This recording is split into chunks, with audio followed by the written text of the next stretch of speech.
Sobra. Kailangan magtiyaga. Pagtiis talaga. Wala.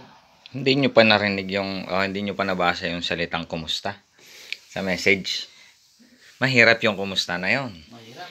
Pag May kapalit. yan, may Wala. katulong yun. Isipin mo, nagtatrabaho ka dito. Hindi nila. Napadala mo na lahat ng napadala mo na yung pera mo, di ba? Tapos, ang natira dito, pang allowance mo, kulang pa. Tapos biglang may mangungumusta. Oo. Yun ang nakakaba yung kumusta eh. Oo. Tapos maya-maya, kumusta ka dyan? Okay ka lang ba dyan? Maya-maya, may biglang sisingit eh. Sabi, Pahiram ng ganito. Ang problema, ay okay lang yun kung meron ka. Ang problema, pag wala, bigla pang magagalit. Ako naranasan ko na yung ganun. Ito yun. Naranasan ko na yun. tapos sabihin madamot.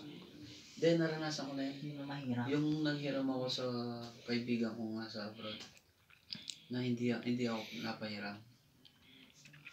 Ngayon ko lang siya na iintindihan. Ibig sabihin, ganyan pala. Na may mas priority kang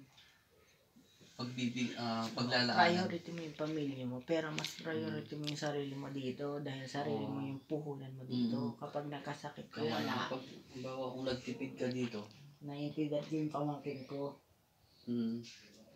Yun, naintindihan nyo na yung mga OFW.